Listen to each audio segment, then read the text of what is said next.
Yo, what's good, people? It's your boy Kelvin. We're behind the bench. Salute to everyone out there in social media world, and salute to everyone in the group. Shad, JB, Jermaine, check out their videos and their content. All right, I want to speak about Pau Gasol and Kobe Bryant. It's mostly about Pau Gasol.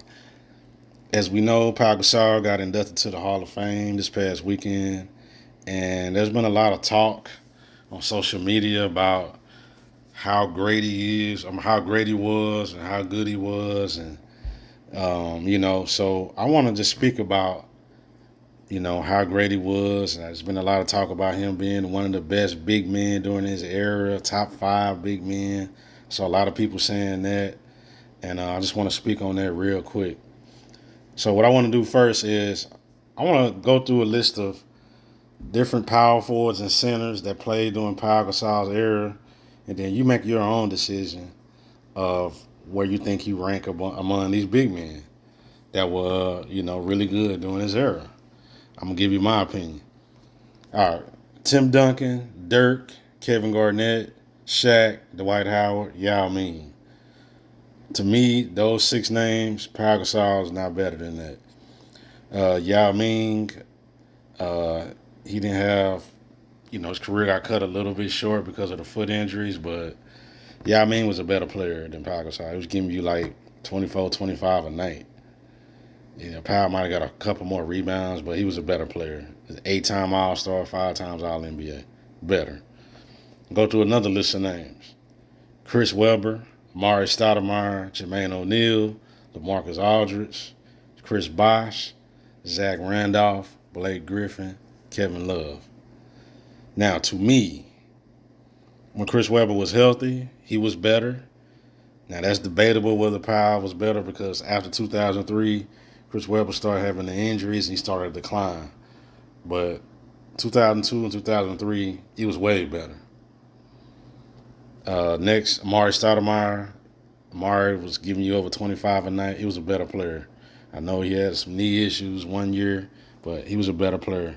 Jermaine O'Neal had a 5-year peak, was giving you like 21 and 10. That's debatable because, it's really like a 5-year stretch. That's debatable.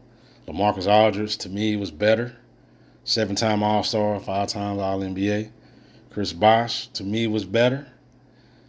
One of those years Powell made All-NBA, Chris Bosh was giving me 24 and 12, I believe, his last year in Toronto. And then even when he went to Miami as a third option, he started out giving me like 18 and 9, stuff like that. Chris Bosh was a better player, in my opinion. Zach Randolph, that's debatable. Zach Randolph, he made 2-time All-Star. He could have been more times an All-Star, but there was a lot of really good power forwards during that era. So, and then he played in Memphis, so he really didn't get the recognition. But Zach Randolph was giving you 20 and 10, 2011, 2012. Numbers were a little bit better, but I say debatable. Blake Griffin. Blake Griffin at his best was better than Powell, so it's not even a debate. Kevin Love. I know Kevin Love numbers went down, and LeBron fans try to downplay how great he was. As a third option, Kevin Love was giving you 19 and 10, 18 and 10, 17 and 10. Those are Pau Gasol numbers with the Lakers. Everybody says so great. Kevin Love was a better player. To me, he was. Especially in Minnesota. He was giving you like 25, 15, 26, 15. They didn't make the playoffs, but he ain't had no help. You know what I'm saying? So, you can debate where you think he ranked. To me, it's debatable if Pau Gasol was a top 10 big man during his era. Going through those names, he's like a top 15-ish, maybe like 11 or 12. Yes, he made All-NBA 4 times, and that's because he was on winning teams. And when you have on winning teams, especially the Lakers, they're going to give the nod to you, even though during those years he was only giving you, I ain't going to say only, but he was giving you 18 and 10, 18 and 11 as a number 2 option, which is very good numbers, but it was guys giving you better numbers, but they were just maybe the teams wasn't as good. And then he made All-NBA 1 year with the Chicago Bulls. They won 50 games that year with Jimmy Butler and Derrick Rose. So my question is, how great is he?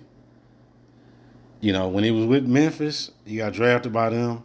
He went to the playoffs 3 times, got swept all 3 times, never got out the first round. I know you're going to say, well, Kobe, didn't win and, didn't get out the first round or whatever. True.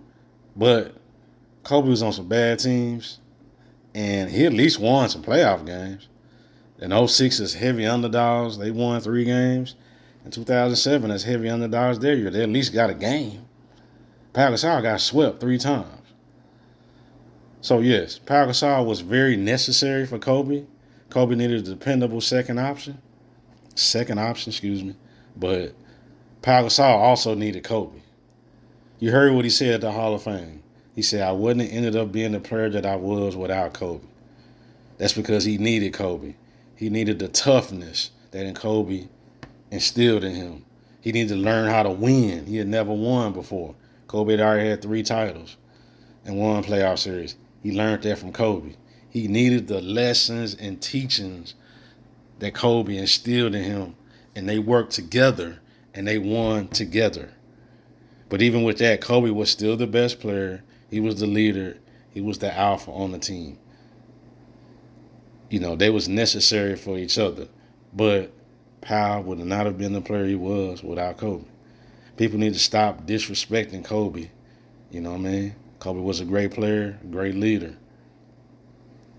Stop overrating Pau Gasol to try to diminish Kobe.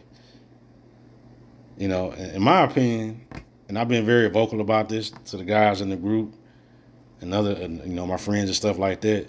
In my opinion, Pau Gasol is not a Hall of Fame player. He's very good.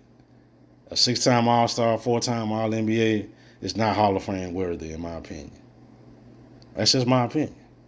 That is a very good player. That is a very good career, but it's not an NBA Hall of Famer. I know the NBA, the Basketball Hall of Fame, the way they got it set up, they include your international career and your NBA career. Then if it's combined to be, really good, they put you in. But to me, the Basketball Hall of Fame is watered down the way they have it set up. And Pau Gasol should not be in the Hall of Fame. It's no disrespect to him. I was a big fan of Pau Gasol. I'm more a fan of him as a man. He's a great man. I just don't think he's a Hall of Fame basketball player. And he sure as hell wasn't a top 5 big man during his time. I just rattled off a bunch of names, and he ain't better than those guys. He's just not. And then let's talk about him deserving Finals MVP in 2010. That didn't just stop. He put up his normal numbers, 18-11, which is very good. But Kobe was giving you 28, 8, 4 assists, 2 steals.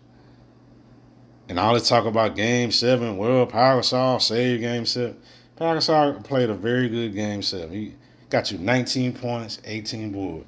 But what people don't talk about is Pau Gasol also shot poorly in Game 7. Everybody did. Metta World Peace, 7 for 18, 38%. Kobe, 6 for 24. Pau Gasol, 6 for 16, 37%. And Pau Gasol was 7 for 13 from the free throw line, 53%. So even while Kobe shot poorly, he also got you 15 rebounds. He was a leading scorer, and he was the leading scorer in the fourth quarter when his team needed him. He went 8 from 9 from the foul line. He made a key jump shot on Ray Allen, and I believe he got you 4 boards. He was still the leading scorer in the fourth quarter when his team needed him, even with the poor shooting. And he still got you 15 boards as a 2-guard and elite defense. Paul Pierce also shot poorly, 5 for 15 that game. Ray Allen shot poorly too. I think he was 3 for 14. Everybody shot poorly. So we need to stop all this disrespecting Kobe. Stop overrating Pau Gasol to diminish Kobe. That needs to stop. He was a very, very good player, a necessary second option. I just don't think he was a Hall of Fame worthy player. But he's in. And stop, to me, just stop overrating him and stop trashing Kobe. Period. But salute to Pau Gasol. That's my time. My name is Kelvin. It's Behind the Bench. And I'm out. I'll catch y'all on the next episode.